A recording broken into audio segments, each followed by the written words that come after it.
Hello everyone, नमस्कार। आप सभी लोगों को स्वागत है आप लोगों का बीएसवी फार्मेसी में। और कौन सी बीएसवी फार्मेसी में? वर्जन 2.0 में। तो कैसे हो आप सभी बच्चा? स्वागत है आप लोगों का दिलों की गहराइयों से। मेरा नाम है पुनीत राजपूत और आप लोग प्यार से मुझे पुनीत सर बुलाते हैं।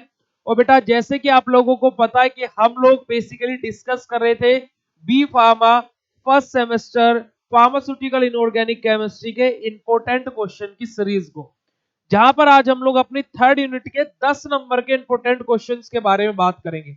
और देखो बेटा, हम लोग आप लोगों की डिमांड के ऊपर इन इंपॉर्टेंट क्वेश्चन के सॉल्यूशंस को लेकर के आए हैं। तो आप लोग जस्ट बने रहिए और बस पढ़ते रहिए, क्योंकि कि इस बार हमारा टारगेट है 90 पार। इस बार 90 पार। और ये वीडियो इंडिया के आप किसी भी यूनिवर्सिटी के स्टूडेंट हैं, किसी भी कोने से देख रहे हो, आपके लिए ये वीडियो बेटा इंपॉर्टेंट है। रादर देन आपकी यूनिवर्सिटीज वो फॉर्मेट को फॉलो करती है नहीं करती है, बट क्वेश्चन तो सिलेबस में से ही है ना। और सिलेबस बेटा यही दिया हुआ है। तो चलिए स्टार्ट करते हैं आज का अपना ये लेक्चर। तो देखिए बेटा, हम लोग अगर जो 10 नंबर के क्वेश्चंस की बात करते हैं अपनी थर्ड यूनिट के अंदर, है ना। अब आप बोलोगे सर 2 और 7 नंबर कहाँ गए? बेटा जी, वो पहले कवर हो चुके हैं। उस वीडियो को मैं इधर आई बटन पर आपको पिन करा दूंगा और इस वीडियो के लास्ट में भी वो वीडियो आपको शो हो जाएगा कि आपने सर बताए थे नहीं बताए थे। ठीक है जी। तो चलिए बेटा, हम लोग अगर जो 10 नंबर के क्वेश्चंस के बारे में बात करते हैं अपनी यूनिट नंबर 3 के अंदर, तो 10 नंबर में क्वेश्चन हमारा कैसे पूछा जा सकता है। तो देखो, 10 नंबर से जो बेटा 90% इस यूनिट से क्वेश्चन आने के चांसेस रहते हैं। और वो भी पता है कौन सा क्वेश्चन, वो भी बता देते हैं। एंटा एसिड। एंटा एसिड बेटा आपका एग्जाम में 10 नंबर में 90% पूछे जाने के चांसेस रहते हैं। अब उसके पीछे का रीजन क्या है? सबसे पहले रीजन जान लो कि सर आप ऐसा क्यों बोल रहे हो। क्यों? देखो बेटा, अगर जो आप थर्ड यूनिट को पूरी को उठा करके देखो, तो थर्ड यूनिट में देखो बेटा क्या है कि सबसे बड़ा टॉपिक एंटा एसिड ही है। अब वो कैसे? देखो, एंटा एसिड का बेसिक इंट्रोडक्शन। अब बोलो सर वो तो सब टॉपिक में, हाँ जी बिल्कुल ठीक बात है। Second, ideal properties of antacid, जो और किसी टॉपिक में नहीं है। Ideal properties of cathartics, ideal properties of acidifier, ideal properties of antimicrobial नहीं है किसी में भी। Ideal properties of antacid. तीसरा topic classification of antacid, है ना। चौथा topic combination of antacid, है ना। पांचवा टॉपिक यहां से समझ आता है why we use in combination antacid in combination.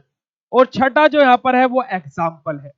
तो अगर जो आपसे अब मैं बोलता हूं कि एंटा एसिड से क्वेश्चन किस प्रकार से पूछा जा सकता है, तो ध्यान से देखिए। आ जाइए, देखो कैसे क्वेश्चन पूछा जा सकता है।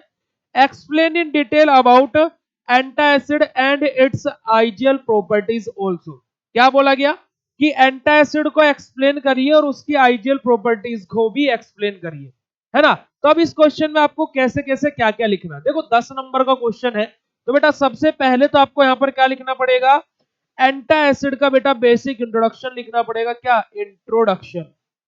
इंट्रोडक्शन आप लिखोगे एंटा एसिड का। आफ्टर डेट आपको क्या लिखना पड़ेगा बेटा? इसकी आइडियल प्रॉपर्टीज लिखनी पड़ेगी, है ना। अब देखो, एंटा एसिड का इंट्रोडक्शन क्या है कि बेसिकली जब हमारे स्टमक के अंदर जो गैस्ट्रिक जूस है उसका प्रोडक्शन नॉर्मल लेवल से ज्यादा हो जाए, तो इन दैट केस हम लोग एंटा एसिड का यूज करते हैं। यानी कि हाइपर क्लोरोहाइड्रे की कंडीशन में हम लोग एंटा एसिड का यूज करते हैं। एंटा एसिड बेसिक इन नेचर होते हैं। ठीक है जी, ये सारी बात हो गई। ये आप लोगों ने बेसिक इंट्रोडक्शन में लिख दिया। उसके बाद में आइडियल प्रॉपर्टीज में क्या क्या होता है? देखो, सबसे पहले एंटा एसिड हमारे वाटर इनसोल्यूबल होने चाहिए। दूसरा, एंटा एसिड क्या होने चाहिए? हमारे बेसिक इन नेचर होने चाहिए। तीसरा, एंटा एसिड हमारे इजीली एब्जॉर्ब नहीं होने चाहिए, है ना। चौथा, एंटा एसिड इजीली एब्जॉर्ब नहीं होने चाहिए। चौथा क्या है? सिस्टमिक एल्कोलोसिस कोज नहीं करने चाहिए। पांचवा क्या है कि एंटा एसिड को लेने के बाद में हमें कैथार्टिक्स लेने की आवश्यकता ना पड़े। छठा हमारा क्या है कि एंटा एसिड क्या होते हैं? हमारे हाइपर क्लोरोहाइड्रे की कंडीशन में यूज किया जाता है, वो तो ही। साथ में एंटा एसिड हमारे एज एन लग्जेटिव एक्शन नहीं करने चाहिए। अगला पॉइंट आप लोग क्या याद रख सकते हैं कि एंटा एसिड क्या है? रैपिडली एक्शन करने वाले होने चाहिए, है ना। और अगला आइडियल प्रॉपर्टीज क्या है कि हमारा प्रोलॉन्ग एक्शन होना चाहिए, यानी कि एक लंबे समय तक इसका एक्शन हमें दिखाई देना चाहिए। तो यार इतनी सारी आइडियल प्रॉपर्टीज तो मैंने ओरली बता दी, और कम से कम 12-13 बताई थी तुम्हें लाइव क्लास में एप्लीकेशन के ऊपर। अगर जो कोर्स में ज्वाइन नहीं किया तो जाकर के बीएससी फार्मेसी ऐप डाउनलोड कर लो। उधर तुम्हारे complete classes complete model paper, previous year question paper, important question with solution, live class, pre-recorded lectures, handwritten, computerized notes, home delivery notes, सब कुछ अवेलेबल है। जस्ट जाओ, एप्लीकेशन डाउनलोड करो और अपनी सेमेस्टर एग्जाम की प्रिपरेशन बीएससी फार्मेसी के साथ स्टार्ट कर दो। प्लस अगर जो आप डिप्लोमा के छात्र हैं तो बेटा आप डी फार्मा की भी क्लासेस आप वहां से जाकर के ज्वाइन कर सकते हो, और एग्जिट एग्जाम का कोर्स भी अलग से बना दिया गया है जिसके अंदर कम से कम 50 टेस्ट ऑलरेडी अपलोड हो चुके हैं। मात्र अभी 199 रुपए प्राइस है, जाकर के ज्वाइन कर लो। ठीक है, चलो तो अब देखो बेटा, एंटासिड का बेसिक इंट्रोडक्शन, आइडियल प्रॉपर्टीज पता लग गई। अब इसके अंदर भाई इतना तो लिख, देखो क्वेश्चन में बस इंट्रोडक्शन पूछा है और बेटा हमारा आइडियल प्रॉपर्टीज पूछा है। अब हम क्या है भैया, इतना 10 नंबर में लिखेंगे तो हमें 2 नंबर या 3 नंबर आसानी से मिल जाएंगे, पर बेटा 10 नंबर कैसे मिलेंगे? उसके लिए हमें क्या लिखना पड़ेगा, यहाँ पर बेटा टाइप्स भी लिखने पड़ेंगे, टाइप्स ऑफ एंटासिड। अब एंटासिड के 2 टाइप होते हैं, सिस्टमिक एंटासिड और नॉन सिस्टमिक एंटासिड। अब सिस्टमिक एंटासिड वो एंटासिड होते हैं जो आइडियल प्रॉपर्टीज ऑफ एंटासिड को फॉलो नहीं करते, वहीं नॉन सिस्टमिक एंटासिड वो एंटासिड होते हैं जो आइडियल प्रॉपर्टीज ऑफ एंटासिड को फॉलो करते हैं। अब सिस्टमिक एंटासिड की डेफिनेशन लिखना, आप पूरा डीपली बताया हुआ है, आप लोग बस मैं आपको एक आइडिया दे रहा हूं। नॉन सिस्टमिक एंटासिड ये हो जाएगा। सिस्टमिक एंटासिड का एग्जांपल क्या है, सोडियम बाइकार्बोनेट NaHCO3, है ना। और हमारे क्या है बेटा, जो नॉन सिस्टमिक एंटासिड है उसके एग्जांपल क्या है, aluminium hydroxide gel, magnesium hydroxide gel, है ना, कैल्शियम कार्बोनेट। अब आपके लिए एक टारगेट है, मैग्नीशियम हाइड्रोक्साइड जेल का, सॉरी मैग्नीशियम हाइड्रोक्साइड जेल, अरे क्या बोल रहा हूं मैं बार बार, मैग्नीशियम हाइड्रोक्साइड का मोलिकुलर फॉर्मूला कमेंट सेक्शन में लिख करके बताना। देखते हैं कितने बच्चे इस यहां तक पहुंचे हैं और कितने बच्चे इसका आंसर करेंगे।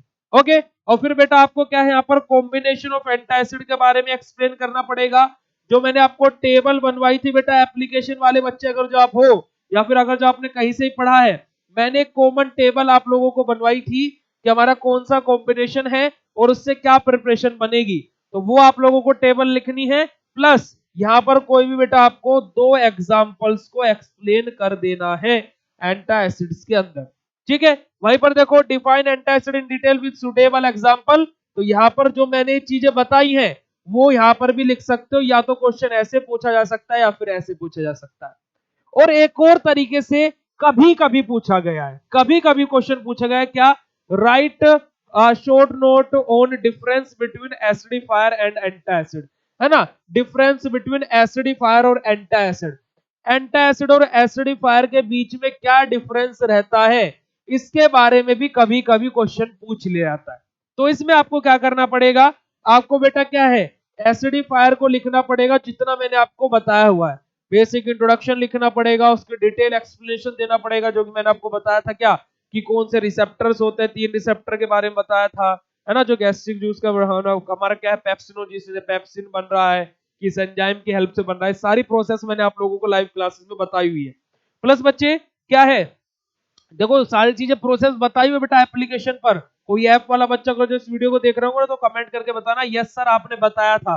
ठीक है, तो बेटा ये आप लोगों को कंप्लीट एक्सप्लेनेशन लिख देना है। प्लस यहाँ पर आपको क्या है, हमारे एसिडिफायर को कोई भी एक एग्जांपल दे देना।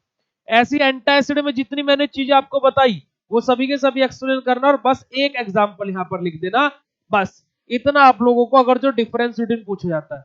अब आप चाहो तो एक टेबल भी बना सकते हो डिफरेंस बिटवीन की। कैसे बनेगी टेबल, इधर लिखो एसिडिफायर, एसिडिफायर, इधर लिखो एंटासिड, और भैया एसिडिफायर क्या है, एसिडिक इन नेचर होता है, एंटासिड क्या है, बेसिक इन नेचर होता है। एसिडिफायर कब यूज किया जाता है, use in achlorhydria condition, antacid कब यूज किया जाता है, use in hyperchlorhydria condition. Acidifier क्या होते हैं भैया, हमारे क्या है, एसिडिफायर की अगर जो हम लोग बात करें तो एसिडिक इन नेचर है, बेसिक इन नेचर है। तो इस प्रकार से आप अलग अलग एग्जांपल्स और ऐसे डिफरेंस बिटवीन इनके बारे में आप लोग लिख करके एक्सप्लेन कर सकते हैं। ठीक है बेटा जी, तो देखो एसिडिफायर क्या कर सकते हैं, सिस्टमिक एल्कोलोसिस को नहीं कर सकते हैं, वही एंटासिड क्या सिस्टमिक एल्कोलोसिस को कर सकते हैं, like systemic antacid example sodium bicarbonate. ऐसे आप इन दोनों का डिफरेंस भी लिख सकते हो।